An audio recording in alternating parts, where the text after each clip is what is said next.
Let's pluck that pearl.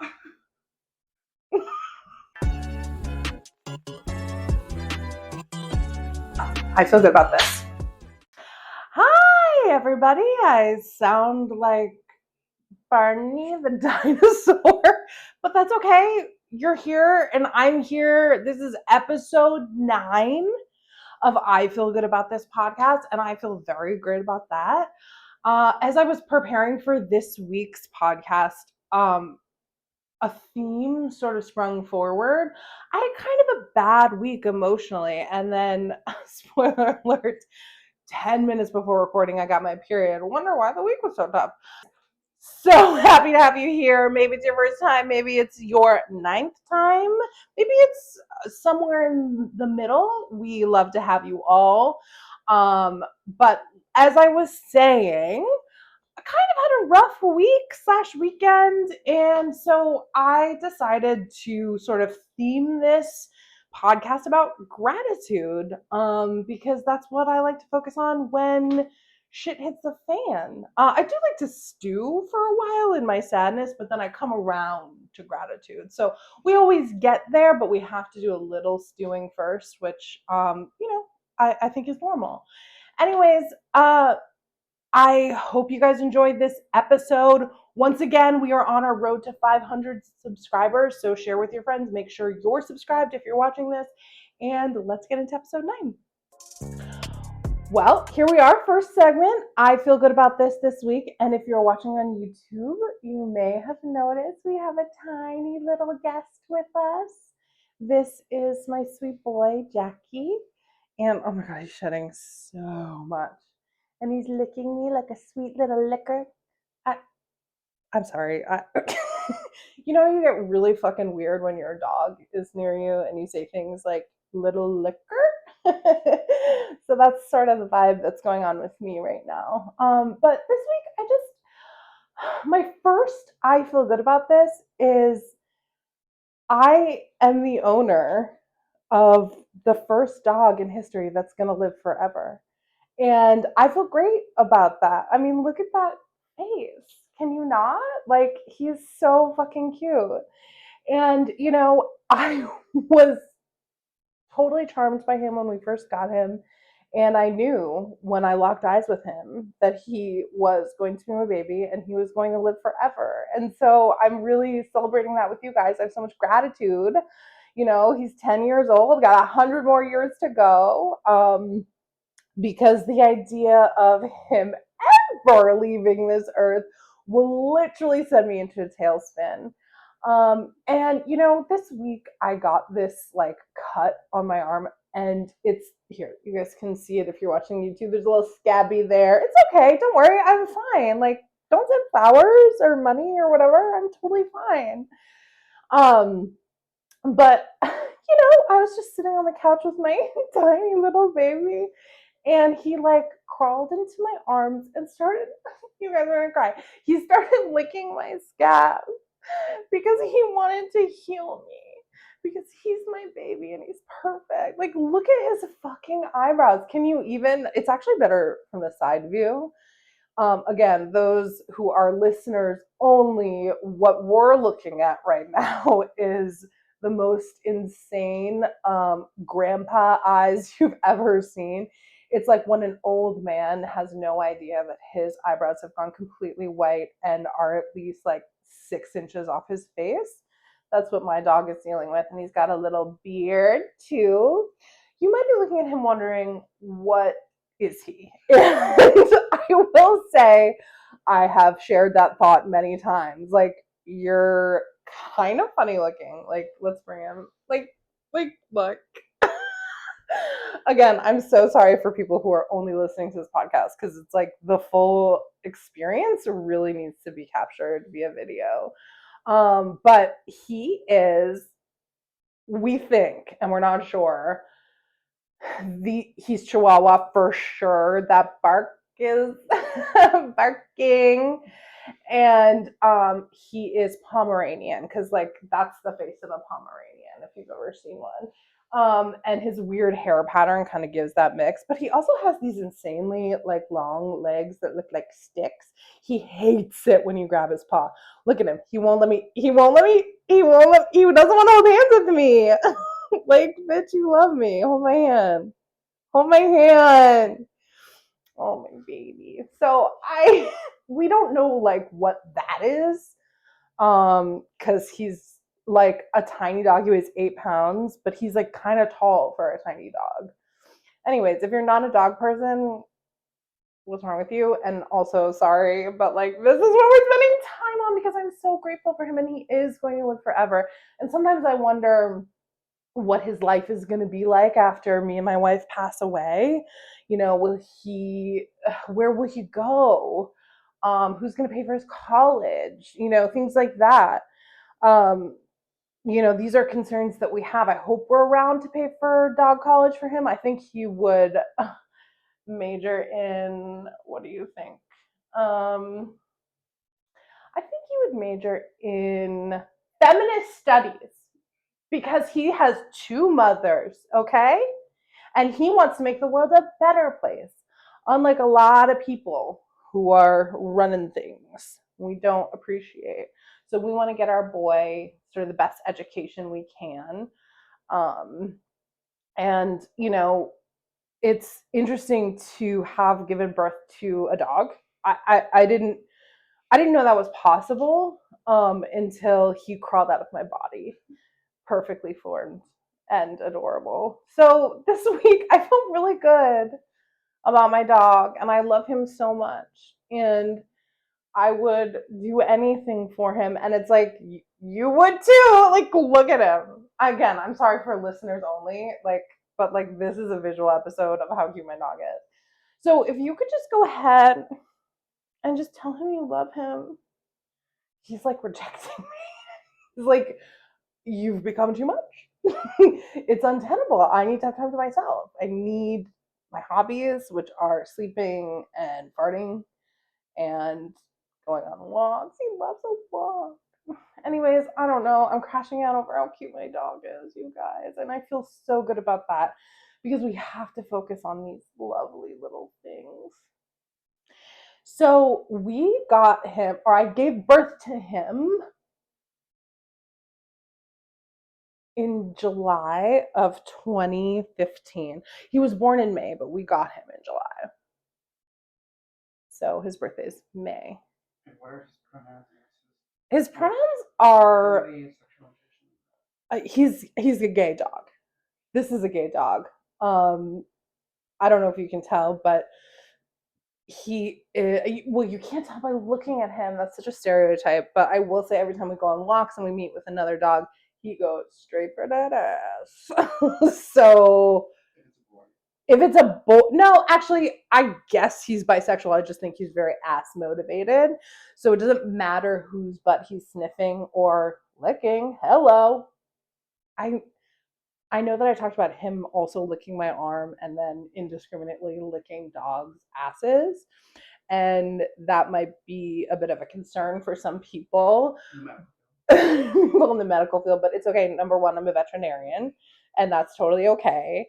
Number two, before the time of recording, I spoke to my friend and producer, James, who is sitting right there, and he let me know that there are enzymes in dog saliva that help heal your wounds. So that should probably override the other dog shit that he's wiping on my arm. I'm hoping, but things are okay. We're healing nicely. And he looks so innocent. Yeah, he shit licker. Anyways, I feel so good about my dog. Also, I think you said the word enzymes. Like what enzymes is that? Cut this in. Enzymes. I'm smart. Flawless. Flawless. No.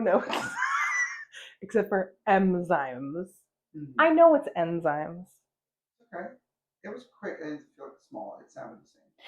You know, sometimes I like hear myself back because now I'm doing this podcast, another podcast, and I like to think of myself as kind of like compliment incoming, but like a good speaker. I mean, I do say the word like a lot for sure. Yes. But I hear myself sometimes say the wrong word and I don't register it. And it's very frustrating because it's committed to like a podcast. I can't change it. But I know what the word is. Trust me. Okay, so the second thing I feel really good about this week, and again, I mentioned that it was a tougher week for me for a number of reasons.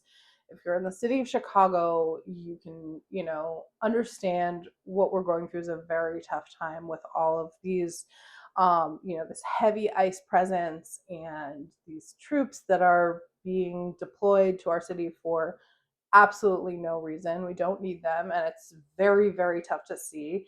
Every time you open an app, there's some sort of video of a family getting torn apart, and you just feel hopeless and angry and furious. And that sort of morphed into me feeling bad about my job and not having an income right now and feeling like I was unsuccessful. And I had this conversation with my wife, and she did such an incredible job, as she always does, reminding me what the fucking deal is. And the reason why I feel sad and unsuccessful has nothing to do with me. It has everything to do with capitalism and the fact that my success is being measured by other people, whether it be how much I'm worth to be paid to work at a company, how much I quote unquote value I give, and can it be stripped away when they decide they don't want to spend money on me anymore, or if I'm getting validated online with likes and clicks and comments and views, and how that is absolutely not the fucking thing that is the most important to me. And one of the things she was like, not only are you making this thing every week that you're proud of and that is funny and that's fun, and it doesn't really matter if anybody sees it, it makes me feel really accomplished. It gets things off my chest. It gets me to laugh. I get to work with my friends and make something that we have a lot of fun doing. And one of the most successful things in my life that I'm so proud of are my relationships with people. And that is not valued societally in a way that I feel like I personally value it. And so I'm really proud of spending time and investing in the friends and the family and the people in my life that I have, keeping up with them, making sure they know how much I love them and how much I appreciate them, and them giving that back to me, and them being a shoulder for me to cry on when things are tough, an ear to hear when I'm venting, and me doing that for them and giving advice and helping each other out. I mean, I think the value of friendship and really important um, intimate relationships with the people in your life, and I'm not talking like sexually, although of course that's important too, and like romantically, like that's important if that's something you want, but I'm talking about outside of that, where I think sometimes we grow up and we either find a romantic partner or decide that we're not looking for somebody right now, and sometimes we want to go at it with just one person. And I love my wife dearly, but she knows that she can't give me absolutely everything and I can't get absolutely everything from her, and vice versa. And so I love my friendships and my family members and those relationships that like I feel are so valuable, that I've spent so much time cultivating and making sure. And don't get me wrong, I'm not a perfect friend. I know there's many people who are watching this who are like, bitch, call me back. It's been a week. I called you. Why aren't you calling me back? And I will say I am not perfect, but my friends always know how much I love them and how important they are to me. And to me, that is my biggest, most shining accomplishment. I'm so proud of that, because it brings so much light and joy into my life. And when everything else is taken away that's supposed to be of value, like your job or your income or your status, those are the people who are going to light up your life in a really real way, support you, help you, make you feel loved, not let you chip away at your confidence because some corporate dude didn't think that you were worth paying to keep around. He'd rather save some money, so he's laying you off along with a bunch of other people.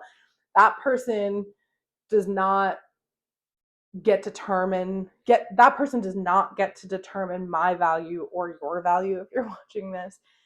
And I'm so grateful to have those people in my life. So maybe not as like funny haha as most of this podcast, but that's something that I really want to say out loud because it's so significant to me. And if you are watching this, I love you. You guys know who you are.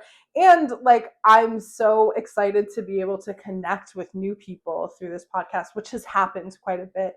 So if you have something to say or you want to strike up a conversation, like, I'm here. Look, I've got a lot of time on my hands and I want to talk to you and I want to connect with people. So I feel really, really good about that. Okay, now we are at our second segment. It is I don't feel good about this week. And I got a bone to pick with some of you. If this isn't you, it's not you. But if it's you, it's fucking you. And you know it. Okay? So listen up. I don't feel good about how casually rude people are in the comments on the internet, TikTok, Instagram specifically. When I started this podcast, I was like mentally very prepared for comments like, hey, you stupid fat bitch cunt, shut your mouth, you whore. I was prepared for that because I was like, that's wild. I've seen that. And people are so mean on the internet. Like, I'm stealing myself for hearing that. Luckily, like, that hasn't hit me yet, although I do feel like when it does, like, famous. But I'm not asking for that so that you guys can fulfill some sort of famous fantasy. I want it to be a real hater, otherwise it's just contrived. But I was not prepared for how comfortable some people are being just like really casually rude and like making comments on a video where it's like, you don't get that this is like a comedy podcast, like I'm making a joke and you're like casually calling me stupid. Like, what the fuck? Like, you would not do that to me. Or maybe you would. I don't know. But like, think about the fact that like if you were at a dinner party and I said something that like was clearly a joke and you were like, I don't know. That's pretty stupid of you to think that way. Like, would you say that to a person in real life? Like, we're just so casually looking through things on the internet and seeing people putting themselves out there and thinking, like, yeah, I'll say literally whatever I'm thinking with no filter. And a lot of us think like we're smarter than people. I fall victim to that all the time. I think I'm smarter than a lot of people. Oftentimes I'm not, but that's another segment that we can tackle. But what I'm saying is, let's normalize sending it to a friend and saying the mean comment to your friend, not to me, the creator of the video. If you want to be a bitch, do it with your bitchy friend. Don't do it to me. And like, I really got sort of in the weeds in my comment section where someone was casually rude to me. And I was like, actually, there were two people who were casually rude to me. And I was like, hey, like, I don't know if you intended this, but like, this is pretty rude. And like, of course they didn't respond. Like, why would they? And of course I was incensed and obsessed with it. And I like sent screen caps to our group chat with the production team. And I was like, oh my God, this is happening on my TikTok right now. Like, this is what I said, blah, blah, blah. And both of the producers on this pod, James and Becca, were like, what are you doing?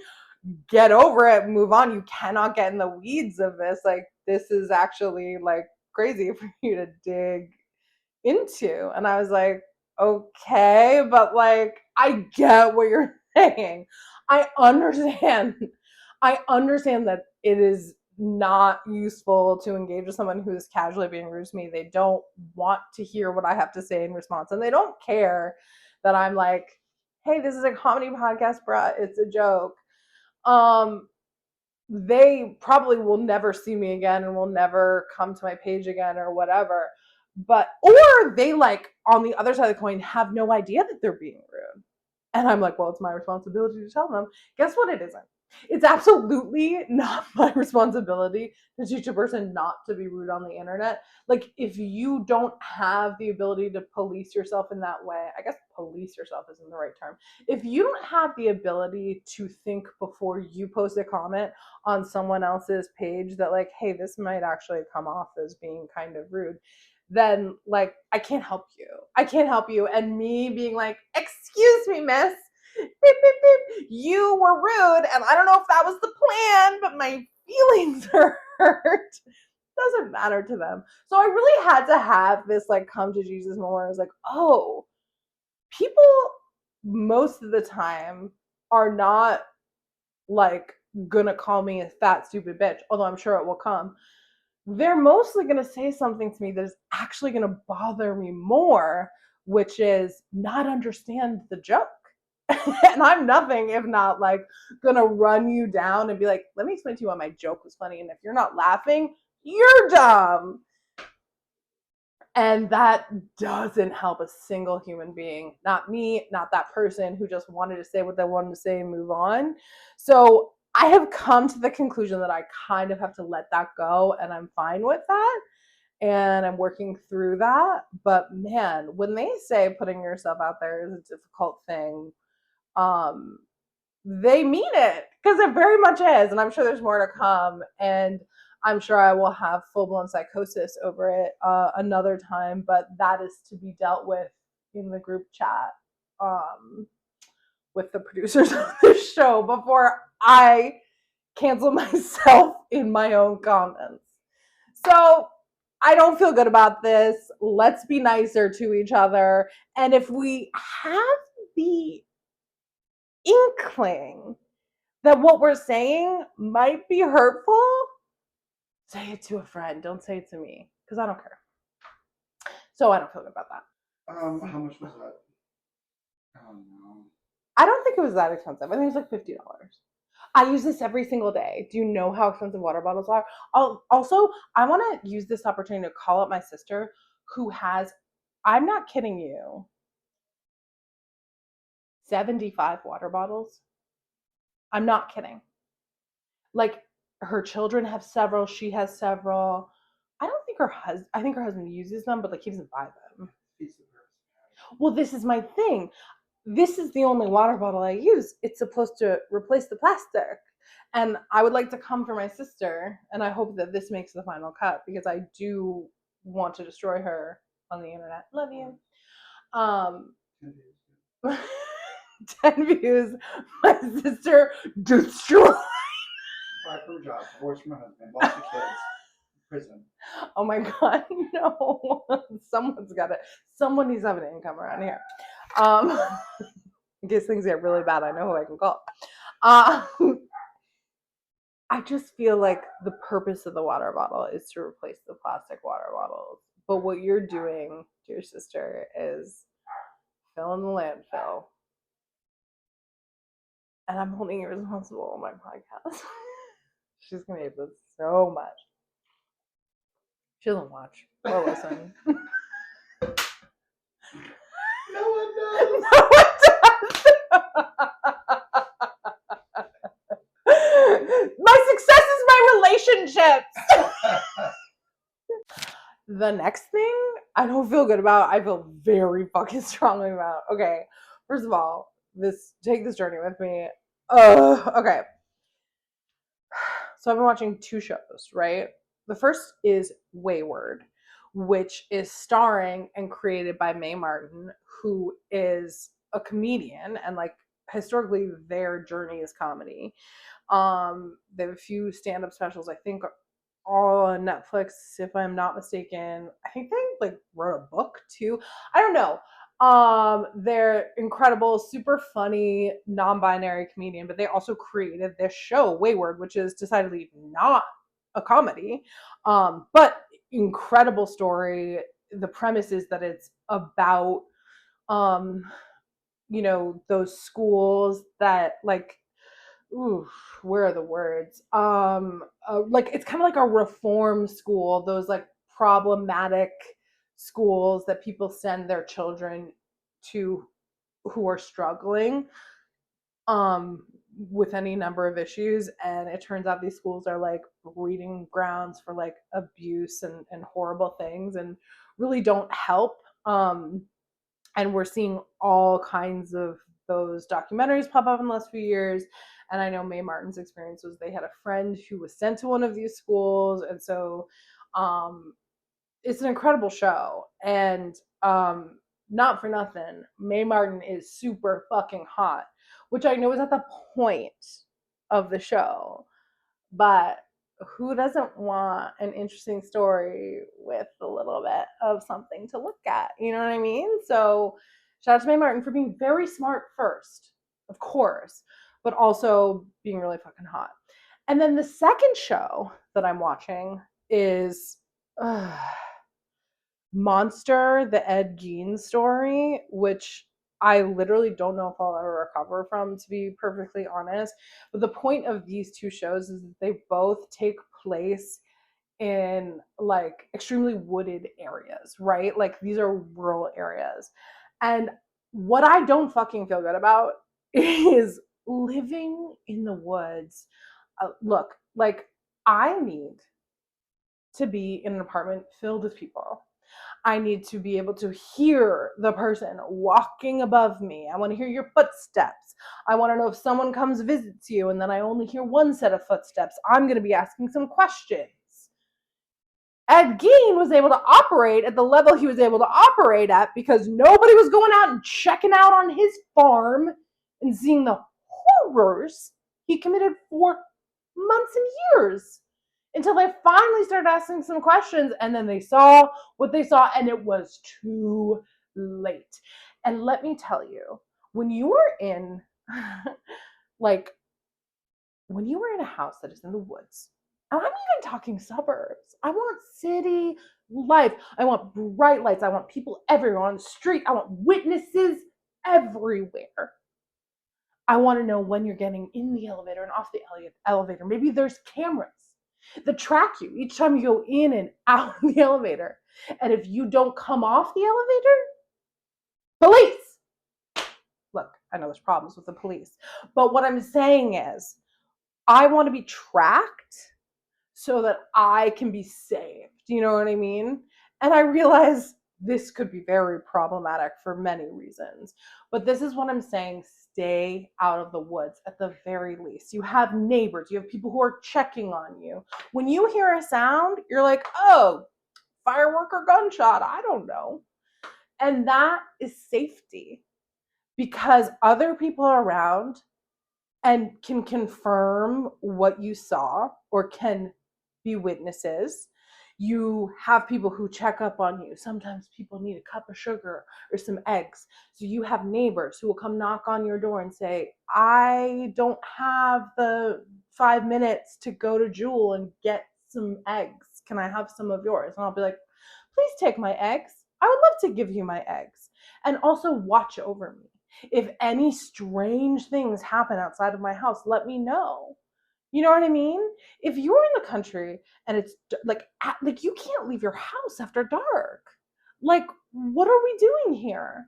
I feel like, and oh my god, in the Ed Gein story, it was in like the 40s and the 50s, and they were in like rural ass Wisconsin, and there was an outhouse. So like there wasn't even a bathroom in the house. Like you had to leave. Like what do you do if you have to go to the bathroom after dark?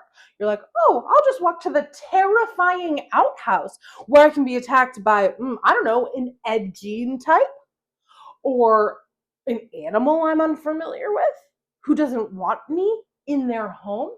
Like this is what I feel. The woods are the animals' homes. We have to leave that for them so that the bears and the coyotes and the I don't know what else attacks wolves even we got to stay in the city. We got to have bright lights. We got to be checking in with each other.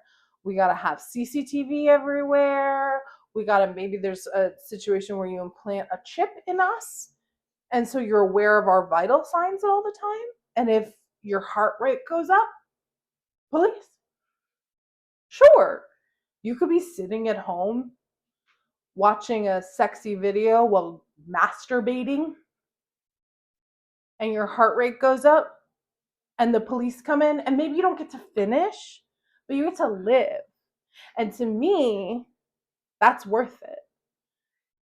So if any sort of local politicians or anybody want to talk to me about some good ideas I have about keeping me safe from the horrors, because they're everywhere, I am this goes without saying, but I am of course kidding. We're living in dark times in the city of Chicago. We don't need any more government or police assistance than we have. I'm just saying I feel safer here than in sort of the unknown darkness of the woods, the blankets, the quiet. I want to hear people chattering. I want to hear talking. I want to fall asleep to the sounds of neighbors arguing with each other. To me, that's a comfort. I know that I'm safe here. Okay, so now we've reached our final segment. I don't know how I feel about this week. And this week I'm going to be talking about ASMR. Do you like it when I do this? I hope you do. I hope this works, because I don't know how good this mic is. But I'm going to do this whole section in ASMR. So I've been having trouble sleeping this week, and I decided that I was going to try out ASMR for the first time. So I'm going to put in my little headphones, and I've been following this woman, Joyful Tingles, for a while on Instagram. And so I was like, I'm going to check out her YouTube and see if I can, fall asleep to any of her videos. And when I tell you, baby, there is something about that ASMR. And I'm confused. Because, is it a little sexual? I don't know. What I don't know about it is that it didn't help me fall asleep. It relaxed me greatly, but I'm one of those people who can't fall asleep with noises in my ears. I can't fall asleep to music. I can't fall asleep to... I know I just said earlier that I want to fall asleep to the sounds of my neighbors arguing. So I press play on Joyful Tingles videos, and I was joyfully tingled. I hate that. I'm so sorry. She put it in her name, but I also understood that part of the conversation about ASMR is they talk about things as tingles, which reminds me of when I first learned about what an orgasm was from a book that my parents bought me, and they described it as having a little tingle in your pants that starts off as a tingle and ends as an explosion. And so when anybody says the word tingle, I can't remove that memory from my brain.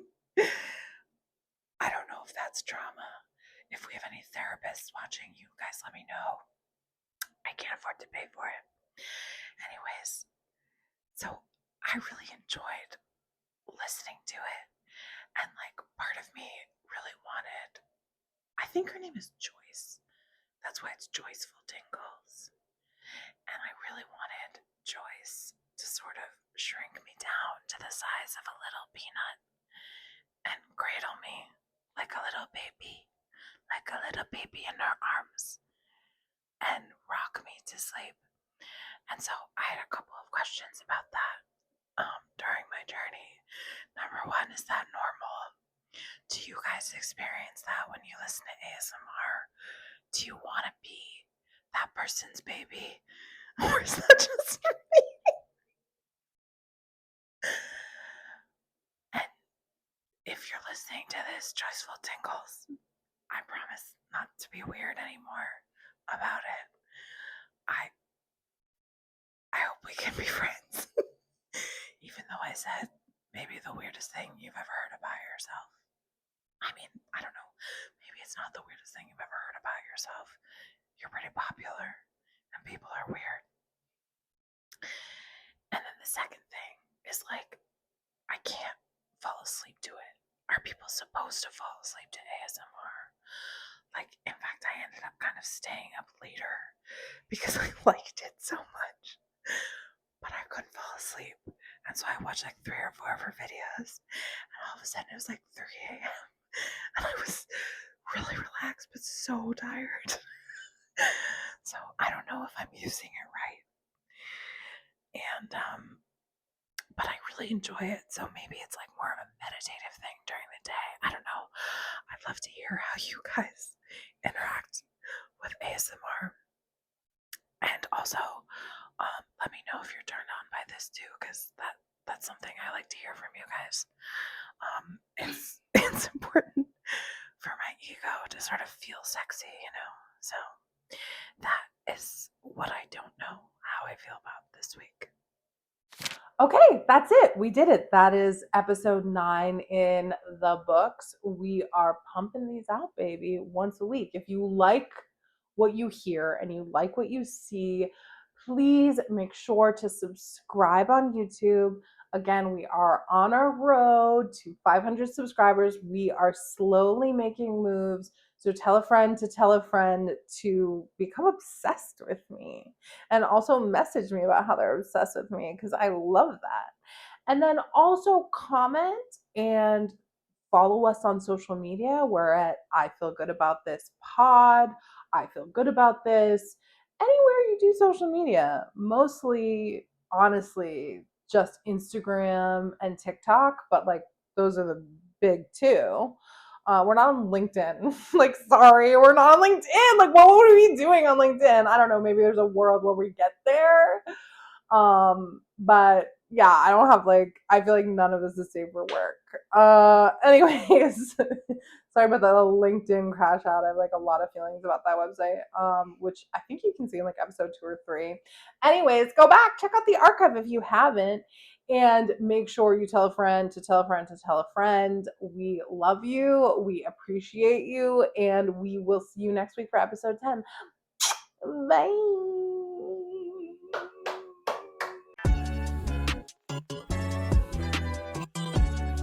I feel good about this.